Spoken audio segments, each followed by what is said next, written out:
I died at 32 in a car accident on the way to my third IRS audit, and I woke up at 23 on the morning my sister asked me to help her with her taxes.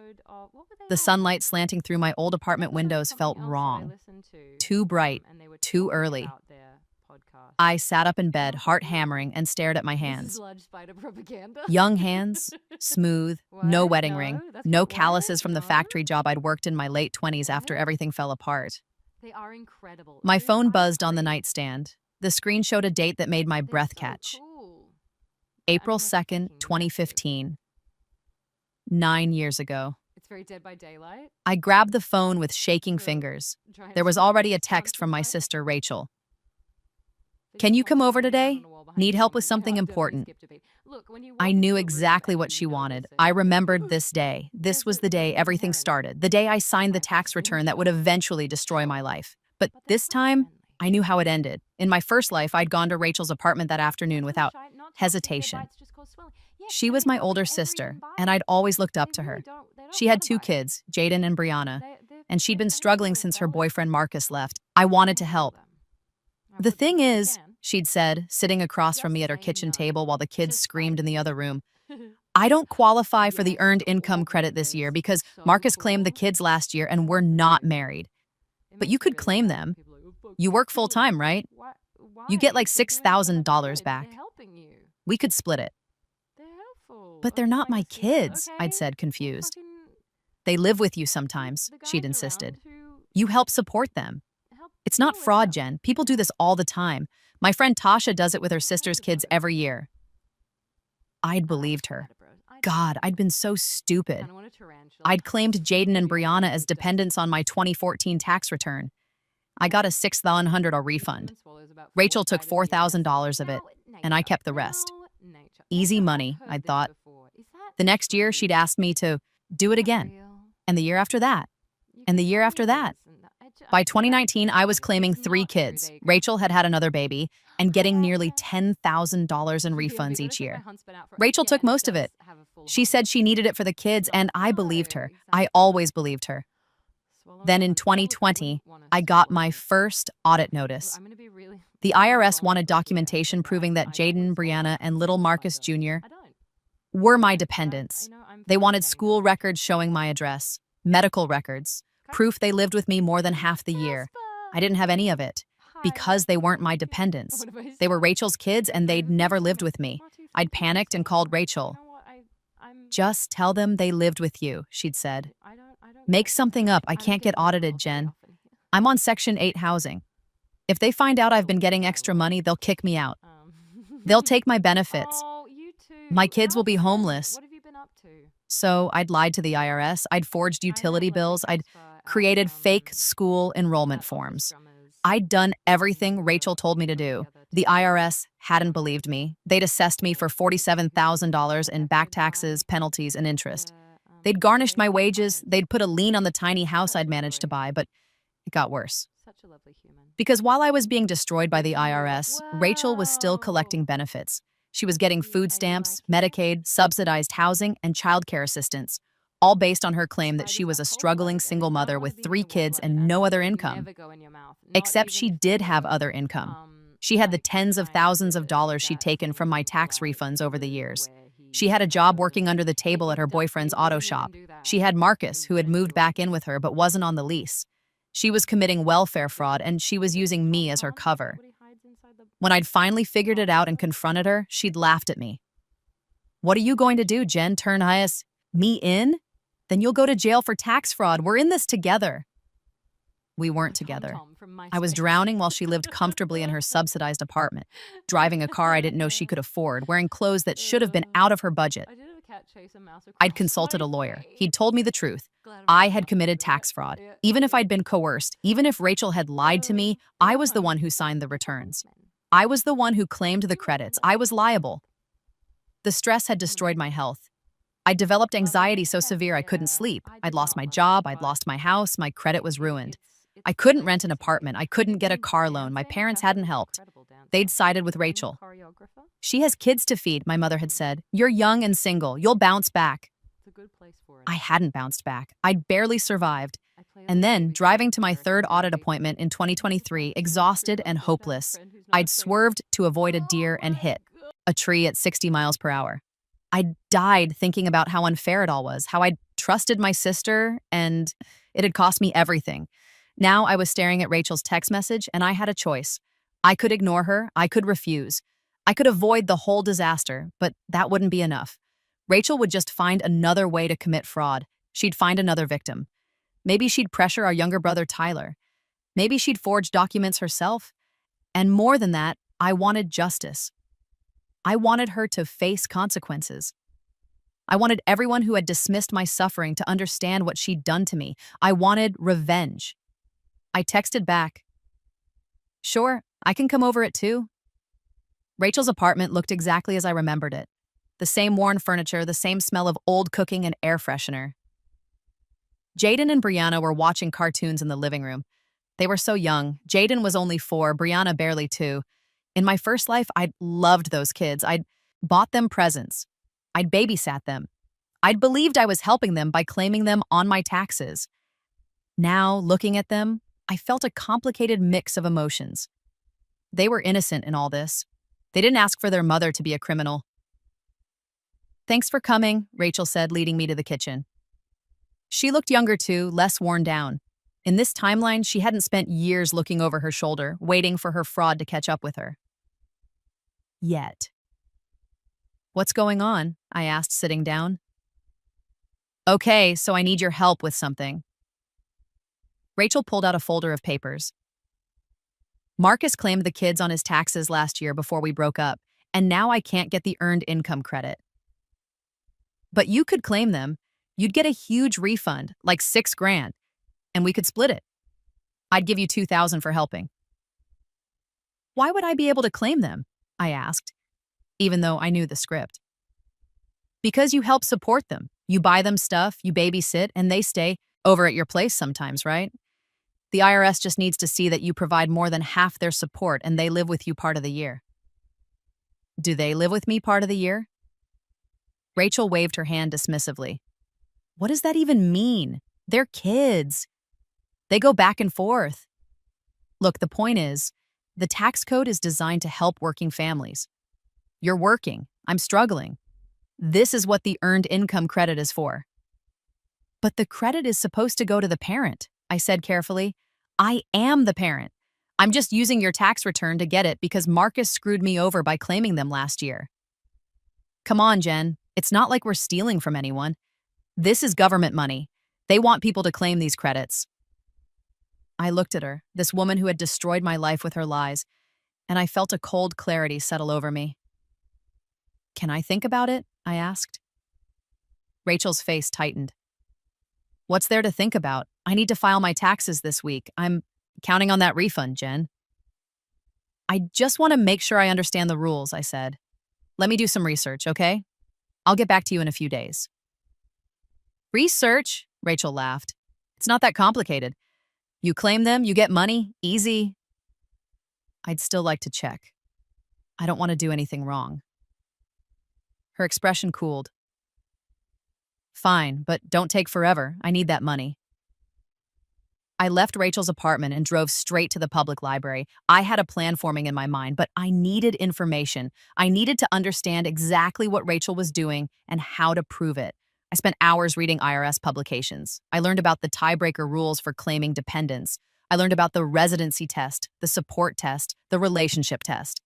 I learned that only one person could claim the earned income credit for a child in any given year, and that person had to be the child's parent or legal guardian and had to have the child living with them for more than half the year. Rachel's scheme was fraud, clear, unambiguous fraud. I also researched welfare programs. I pulled up information about Section 8 housing, SNAP benefits, Medicaid. I learned about income limits and reporting requirements. If Rachel was receiving benefits based on being a single mother with no income, but she was actually receiving thousands of dollars from tax refunds, she was committing welfare fraud. And I knew from my first life that she was also working under the table and living with Marcus even though he wasn't on her lease. The question was, how could I prove it? In my first life, I hadn't figured out the full extent of Rachel's fraud until years later, when I was already destroyed. But now I had foreknowledge. I knew what she was doing. I knew where the evidence was. I just had to collect it. Over the next few weeks, I became a spy in my own family's life. I started documenting everything. Every time I saw Marcus's car at Rachel's apartment, I took a photo with a timestamp. Every time I heard her talk about her under-the-table job, I made a note. Every time she posted on Facebook about buying something new, a flat-screen TV, new furniture, a trip to the beach, I screenshot it. I told Rachel I'd decided not to claim the kids. I looked into it and I don't think they qualify, I said. They don't live with me more than half the year. She'd been furious. You're being ridiculous. I told you, people do this all the time. Then you should do it yourself. I can't. I told you, Marcus already claimed them last year. The IRS won't let me claim them this year. Maybe you should talk to a tax professional. I can't afford that. God, Jen, I thought you wanted to help me. I thought you cared about your niece and nephew. The guilt trip had worked in my first life. This time I stood firm. I'm sorry, Rachel, I can't do it. She'd stopped speaking to me for a month. My mother called to scold me. Your sister is struggling, and you won't even help her with something simple. What's wrong with you? It's not legal, Mom. If the IRS found out, I could get in serious trouble. The IRS isn't going to find out. You're being paranoid. I wasn't paranoid. I was careful. Rachel found someone else to claim her kids. I didn't know who at first, but I found out later it was our cousin Amber. Amber was young and naive, just like I'd been. Rachel spun her the same story and Amber believed her. I felt bad for Amber, but I couldn't warn her without revealing what I knew. Not yet. Instead, I kept gathering evidence. I got a job as an administrative assistant at a tax preparation office. It was easy work, and it gave me access to professional tax software and connections to CPAs who could explain the finer points of tax law. I befriended an IRS revenue agent at a community workshop. Her name was Sandra Chen, and she was passionate about stopping tax fraud. The Earned Income Credit is one of the most valuable credits in the tax code, she told me over coffee one day. It lifts millions of families out of poverty, but it's also one of the most abused. People claim kids who aren't theirs, inflate their income, lie about their filing status. It costs the government billions every year. What happens when someone gets caught? I asked. Depends on the severity. If it's a mistake, we assess the back taxes plus penalties and interest. If it's intentional fraud, we can press criminal charges, prison time, fines, permanent ban from claiming the credit ever again. And if someone is also getting welfare benefits fraudulently?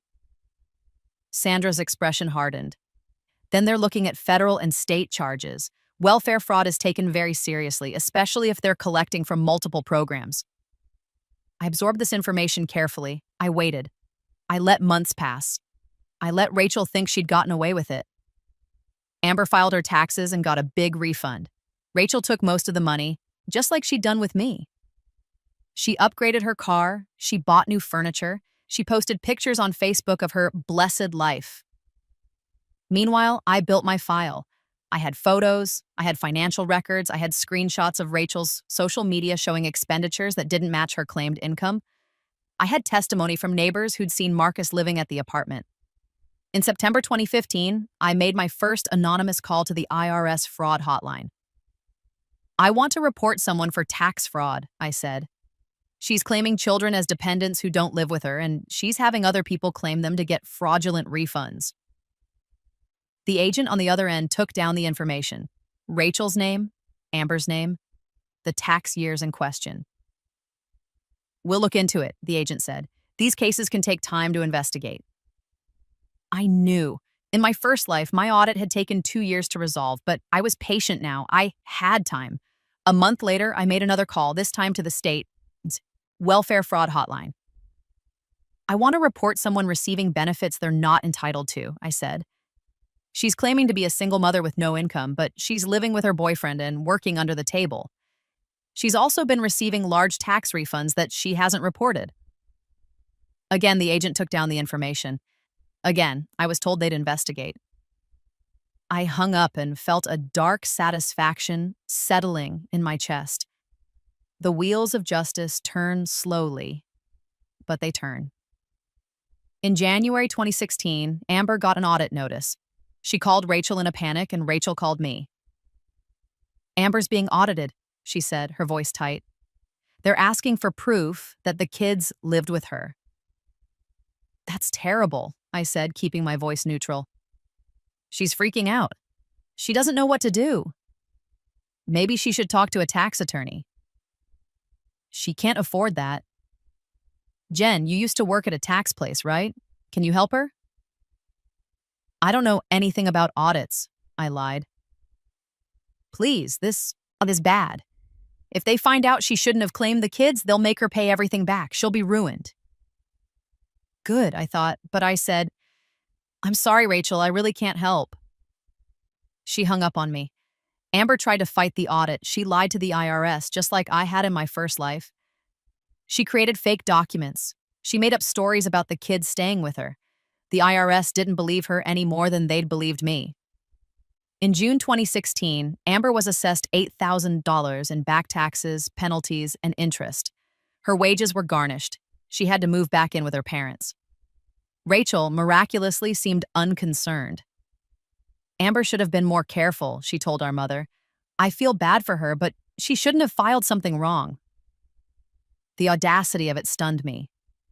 Rachel had convinced Amber to commit fraud, and now she was blaming Amber for getting caught. But I knew Rachel's luck was running out. In August 2016, Rachel got her own letter from the IRS. She, called me, panicked.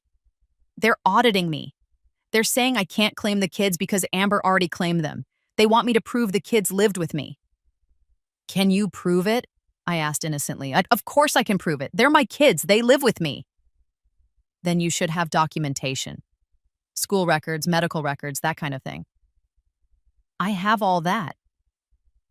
"But Jen, what if they look deeper? What if they find out about Marcus?" "What about Marcus?"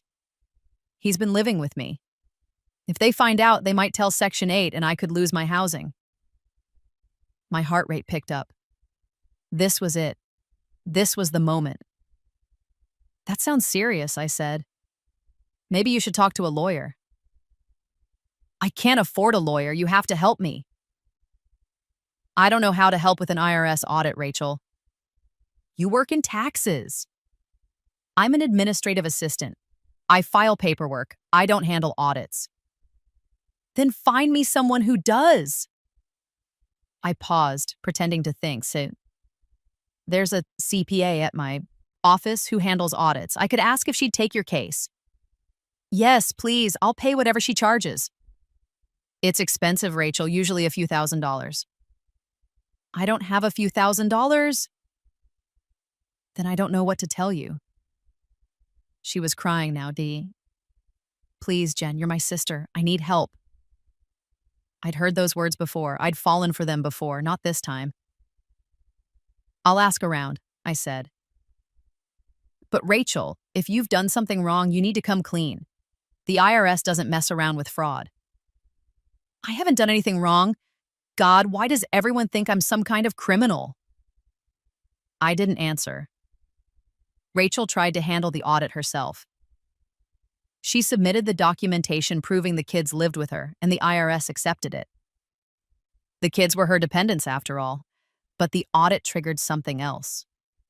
The IRS started looking at her previous returns. They noticed that different people had claimed her children in different years. They started asking questions. Why had Amber claimed the children in 2014? Why had Rachel claimed them in 2015 and 2016? Where had the children actually lived? Rachel's story fell apart under scrutiny. And then, in November 2016, the real hammer fell. Rachel got a notice from the State Welfare Fraud Investigation Unit. They'd received a tip about unreported income and an unauthorized occupant in her Section 8 housing. They wanted to interview her. They wanted to see her financial records. They wanted to inspect her apartment. Rachel called me, hysterical. "They're investigating me for welfare fraud. They think I've been hiding income and lying about Marcus." "Have you?" I asked. "No. I mean, yes, Marcus lives with me sometimes, but it's not like he's on the lease. And the money from the taxes, that was a loan from Amber. I was helping her. She couldn't even keep her lies straight." "Rachel, you need a lawyer." A real lawyer. I can't afford a lawyer. Then you need to cooperate with the investigation and tell the truth. The truth? The truth will get me evicted. I'll lose my benefits. My kids will have nowhere to go. And whose fault is that? I thought. But I kept my voice sympathetic. I'm sorry you're going through this. This is all Amber's fault. If she hadn't screwed up the audit, none of this would have happened. I almost laughed. Even now, facing the consequences of her own actions, Rachel was blaming someone else. The investigation moved quickly. The state fraud unit was efficient and thorough. They interviewed Rachel's neighbors, who confirmed that Marcus had been living in the apartment for years. They pulled her bank records and found deposits that didn't match her reported income. They cross-referenced her tax returns with her welfare applications and found the discrepancies. Rachel had claimed on her Section 8 paperwork that she had no income other than her part-time job at a grocery store, which paid minimum wage. But she'd received thousands of dollars in tax refunds every year. She'd been working under the table at Marcus's shop. She'd been living with a partner who contributed to household expenses. She'd lied about everything. In February 2017, Rachel was charged with welfare fraud. The charges included theft of government benefits, making false statements to obtain benefits, failure to report income, failure to report household composition. The total amount of fraudulently obtained benefits, $67,000 over 4 years. She was also hit with IRS penalties for the fraudulent tax returns. Even though the kids were legally hers, she'd been part of a scheme to have other people claim them to maximize refunds. The IRS considered this tax fraud. Her total liability between the state and federal governments, $94,000. Rachel couldn't pay it. She had no assets, no savings. She was drowning in debt. She was evicted from her Section 8 housing. Her benefits were terminated. She was sentenced to 18 months in prison, suspended pending repayment of the fraudulently obtained benefits. She had to get a real job, a legitimate one, where taxes were withheld and income was reported. She had to set up a payment plan with the state. She'd be paying it off for the rest of her life. My family imploded. My mother blamed me somehow. "You worked in taxes," she said. "You should have helped Rachel understand the rules. This is partially your fault." I stared at her. How is Rachel's fraud my fault? "You could have warned her.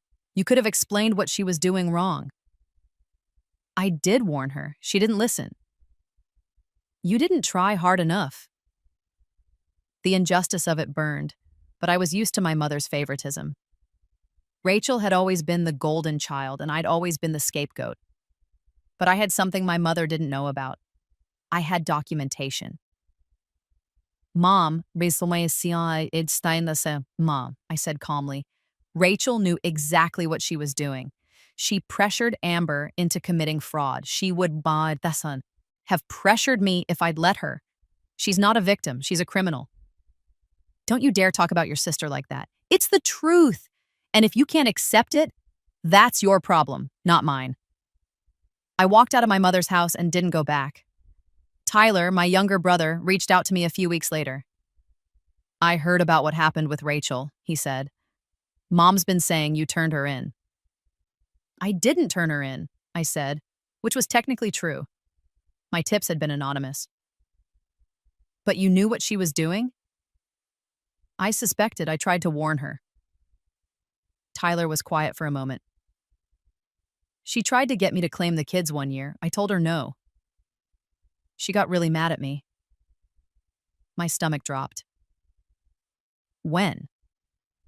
"Like 2013? Before she started asking Amber. She said it was no big deal. Everyone did it." "I'm glad you said no." "Yeah, me too." He paused.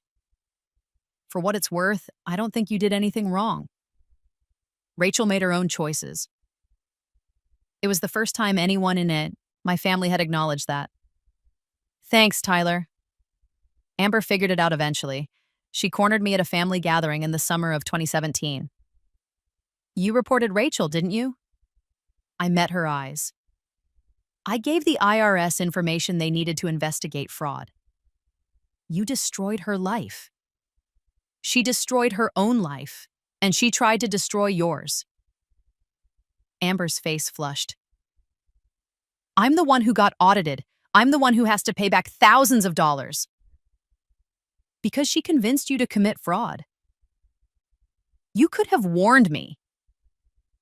Would you have listened? Or would you have told Rachel and then she would have been more careful? Amber didn't answer.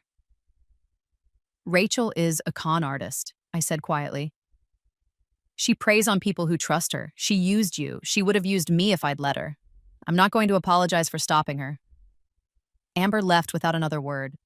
I didn't see Rachel for months. She was too busy working, trying to pay off her debts and avoid prison. When we finally crossed paths at Tyler's birthday party in late 2017, she looked hollowed out. Older, harder. I know it was you, she said. I didn't deny it. Good. Why? I'm your sister.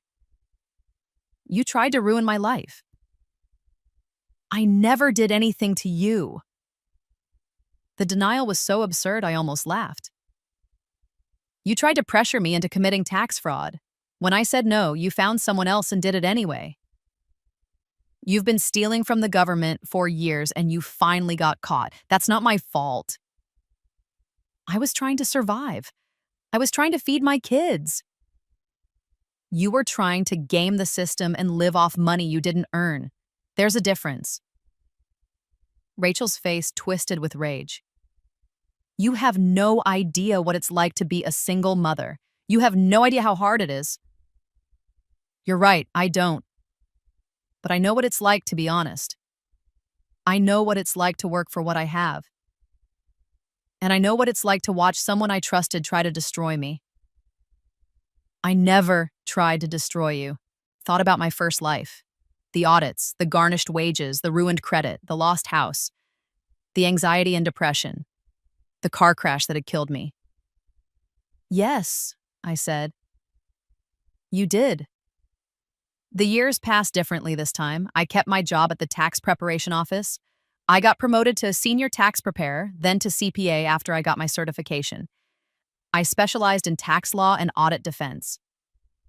I helped people who'd made honest mistakes with the IRS. I helped people who'd been victimized by scammers. I became known as someone who fought for the little guy. I never claimed anyone else's children on my taxes.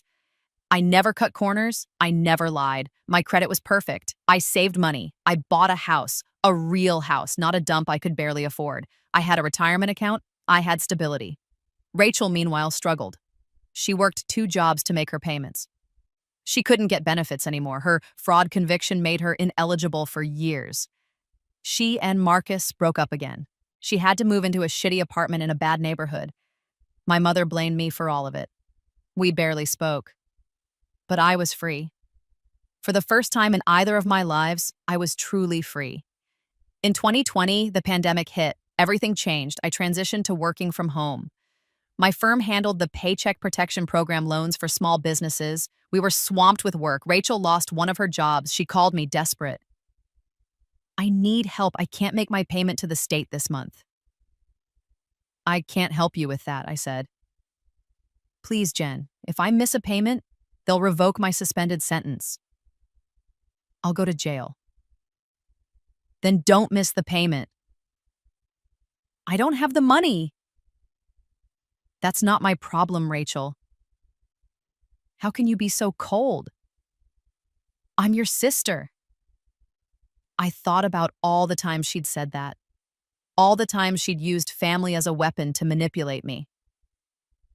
You know what? I said. You're right. You are my sister. And when you needed help, you didn't ask me to loan you money. You didn't ask me to babysit the kids. You didn't ask me for honest help. You asked me to commit fraud. You asked me to risk my future so you could keep scamming the government.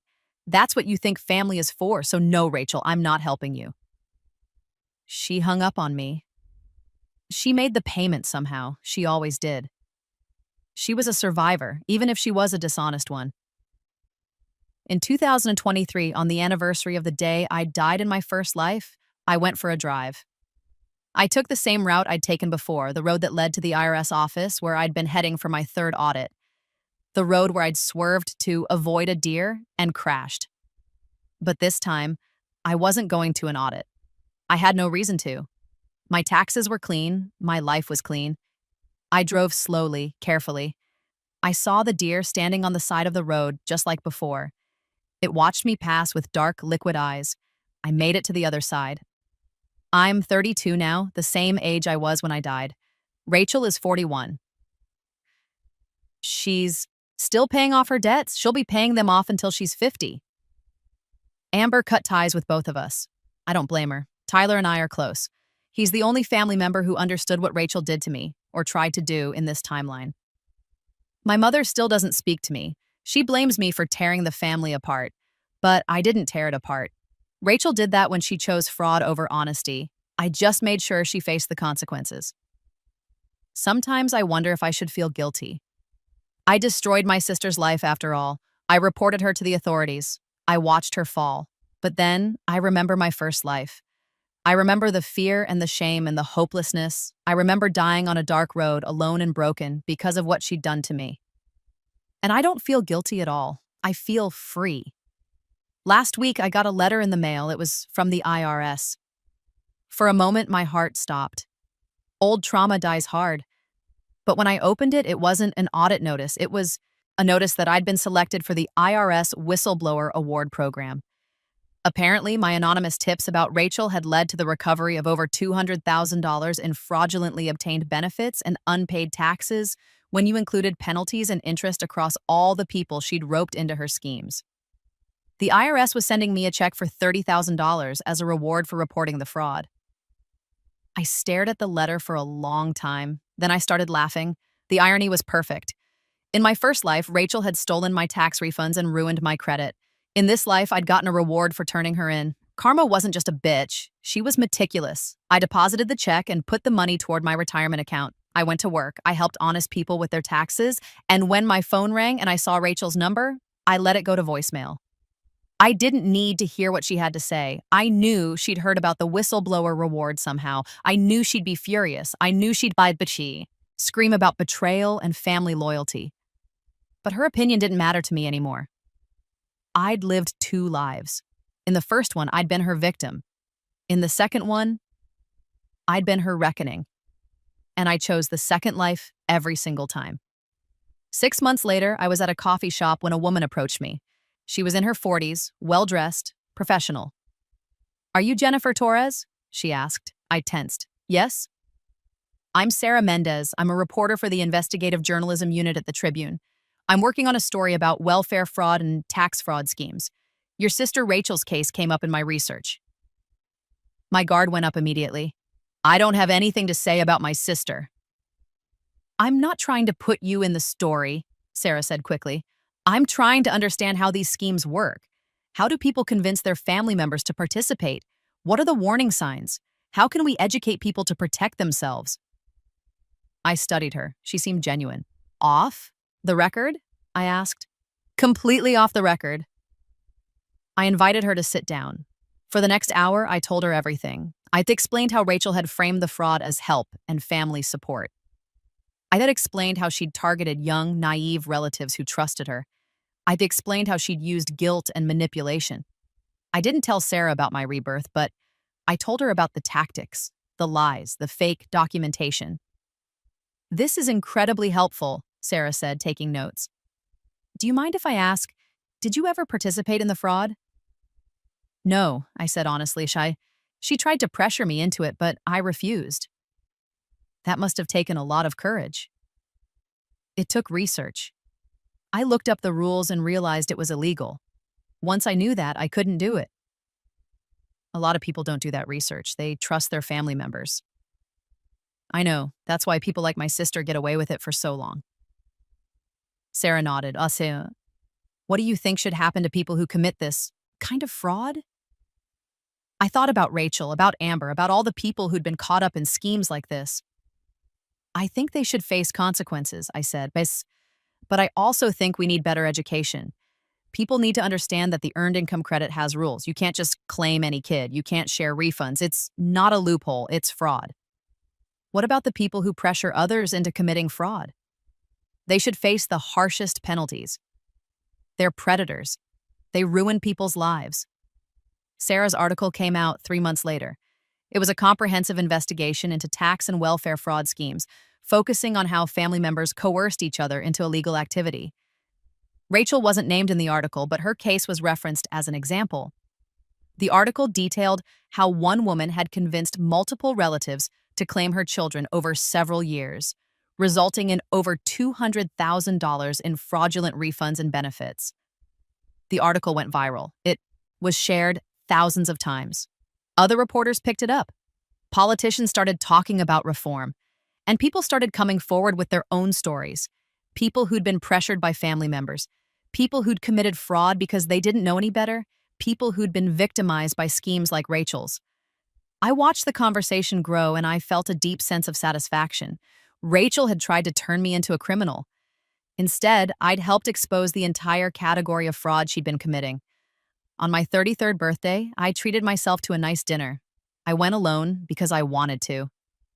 As I ate, I reflected on my two lives. In the first one, I'd died broken and alone, destroyed by someone I'd trusted. In the second one, I'd taken control. I'd refused to be a victim. I'd made sure justice was served. I didn't have a big family anymore. My mother didn't speak to me. Rachel hated me. I'd lost relationships that had mattered to me in my first life. But I'd gained something more important, myself. I'd learned that family loyalty doesn't mean enabling criminal behavior. I'd learned that sometimes the right thing to do is the hard thing. I'd learned that I was strong enough to stand alone. The waiter brought me a slice of cake with a candle. "Happy birthday," he said. I made a wish, not for Rachel to suffer more, but for me to keep building this new life, this better life. And then I blew out the candle and ate my cake, savoring every bite. Rachel reached out one more time 2 years later. It was a letter, handwritten on notebook paper. I almost threw it away without reading it, but curiosity got the better of me. "Dear Jennifer, I know you probably don't want to hear from me. I know you hate me. I understand why. I've had a lot of time to think about what I did. The fraud, the lies, the way I treated you and Amber, and everyone else who tried to help me. I'm not writing to ask for forgiveness. I don't deserve that. I'm writing to say I'm sorry. I was wrong. I was selfish. I was so focused on surviving and making sure my kids had what they needed that I didn't care who I hurt. I convinced myself that what I was doing wasn't really wrong because the government had money and I didn't. But it was wrong, and I'm paying for it now. I'll be paying for it for the rest of my life. I heard you got a whistleblower reward. Part of me wants to be angry about that. But mostly I'm just impressed. You beat me at my own game. You were smarter than me. I hope you're doing well. I hope you're happy. You deserve to be. I don't expect you to write back. I just wanted you to know that I finally understand what I did. Rachel." I read the letter 3 times. Part of me wanted to believe it was genuine. Part of me wondered if it was just another manipulation.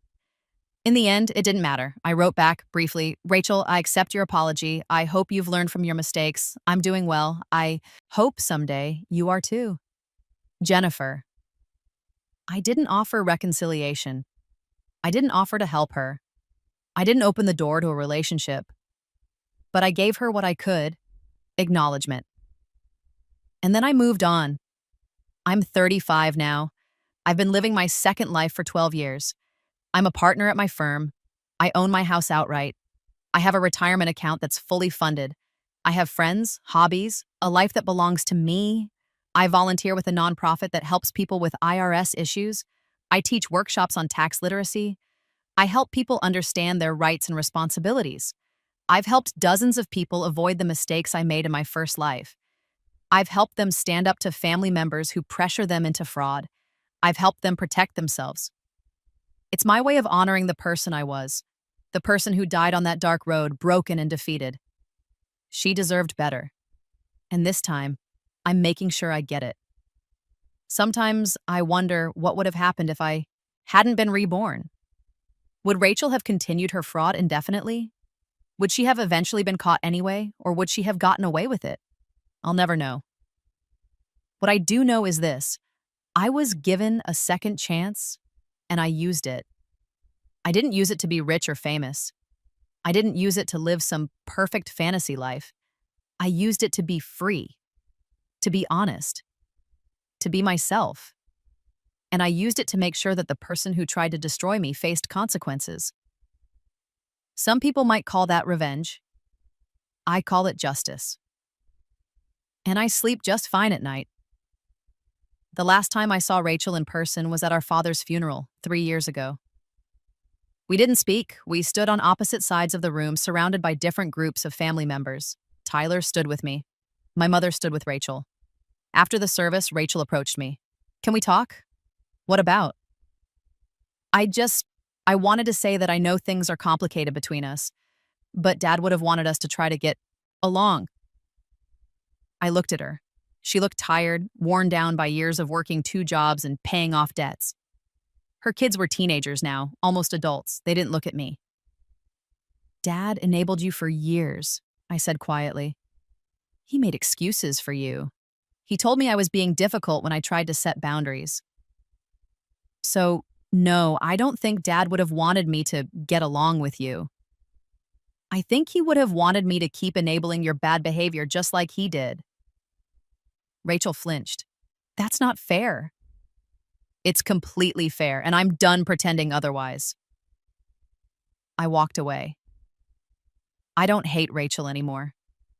Hate requires energy, and she's not worth my energy. But I don't forgive her either. Forgiveness requires trust, and she destroyed that beyond repair. What I feel toward her now is, well, nothing. Indifference. She's a person who made bad choices and faced consequences. That's all. And I'm a person who protected myself and built a good life. That's all. We're not enemies. We're not family, not really. We're just 2 people who used to know each other, moving through separate lives. On the 10th anniversary of my rebirth, I went back to the library where I'd first researched tax fraud. I found the same table where I'd sat, reading IRS publications and planning my strategy. I sat down and opened my laptop. I started writing. I wrote about my first life. About the fraud, the audits, the destruction. I wrote about my death. I wrote about my second chance, about the choices I'd made, about the revenge I'd taken. I wrote it all down, every detail, every emotion.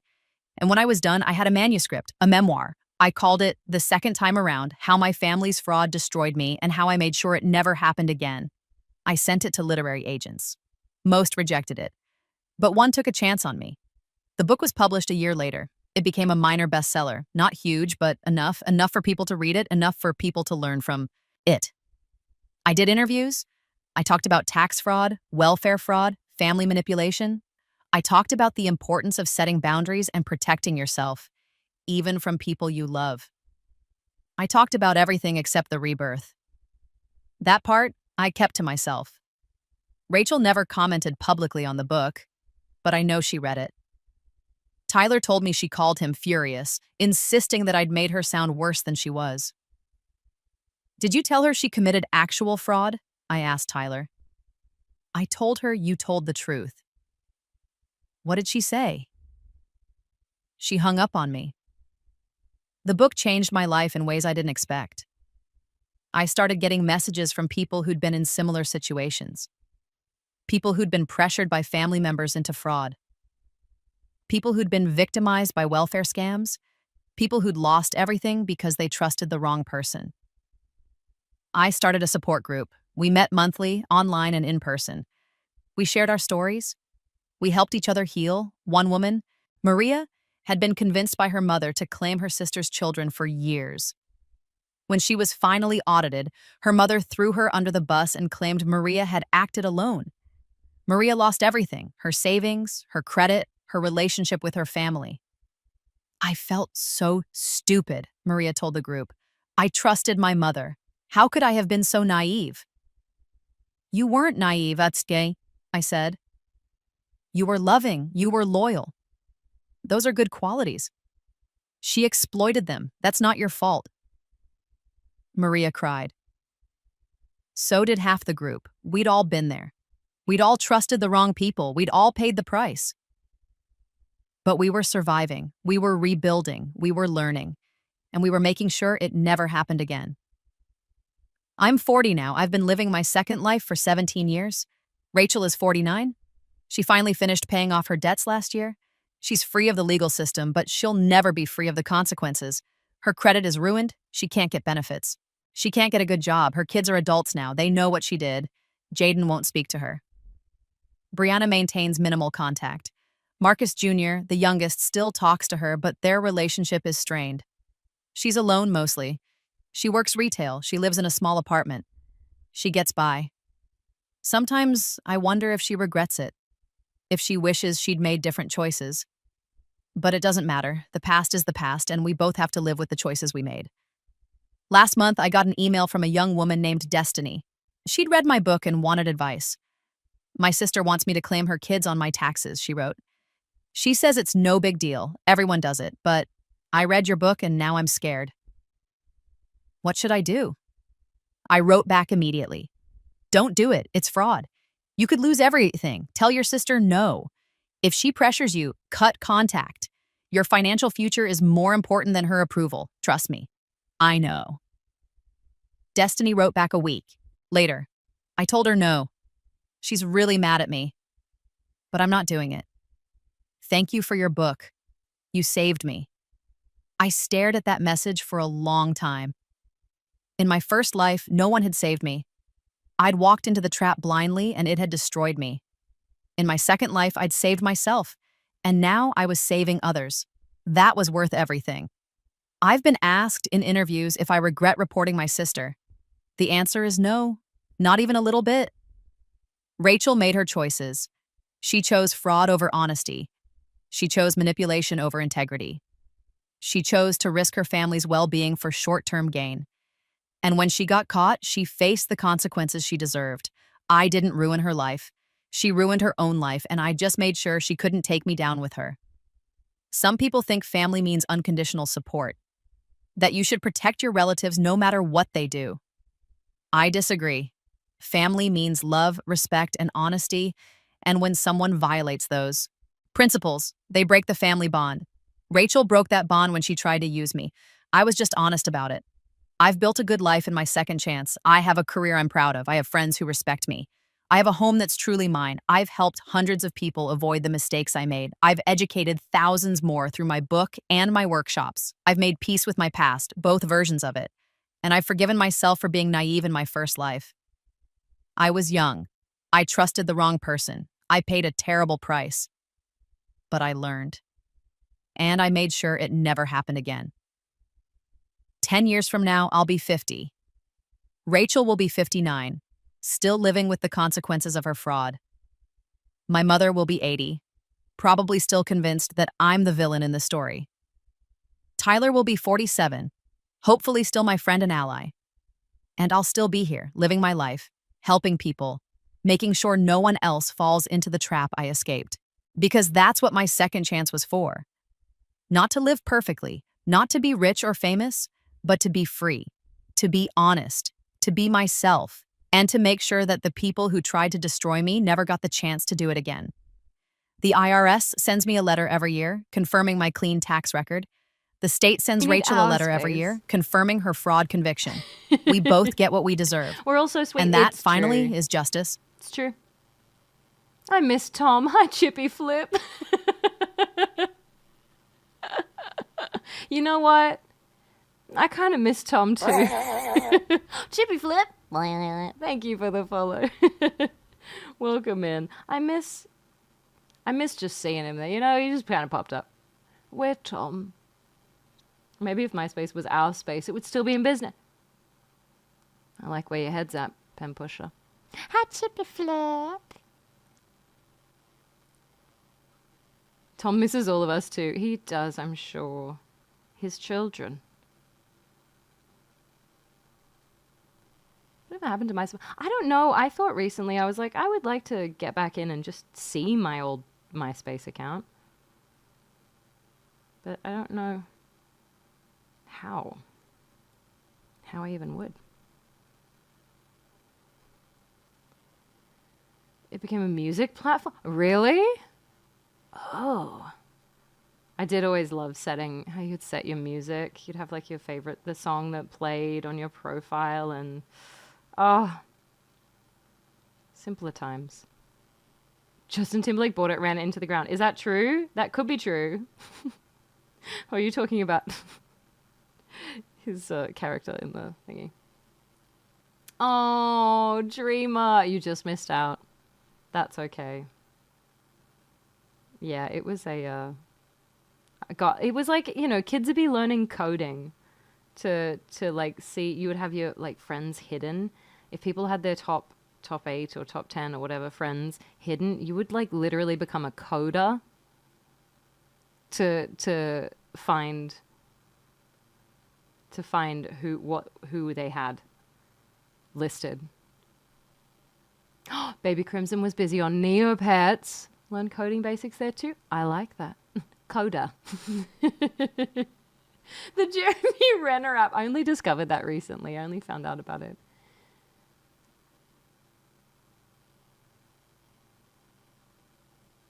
I went. Would you ever relocate back to Oz? Curious, Brandy, I think I would like to at some point in time. I miss it a lot, and it feels like something of an easier life, and I miss my family all the time. But like work is here, voiceover and stuff, that kind of work is here right now. So it would be, I don't know, it might be a ways down the track, but I think about it all the time. All the time. Less spiders. This is true. This is true. Couple less spiders. Maybe some. There could be some here too. I think there's a couple at least. I didn't see any of the big ass spiders when I was just back home. So far. There's still time.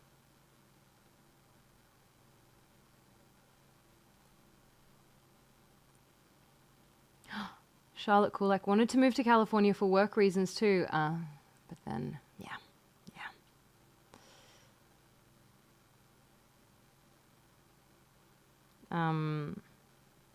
Charlotte's awesome.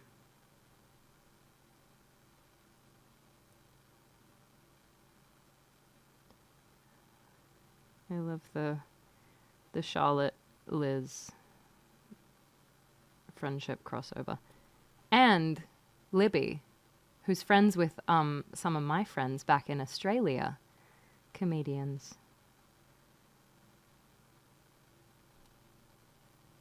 Love both. Yeah. The Huntsman spiders, they're really big. It's undeniable. They're fucking huge. Not all of them though. Huntsman can't be anything but a trip to the grave. They're actually really friendly.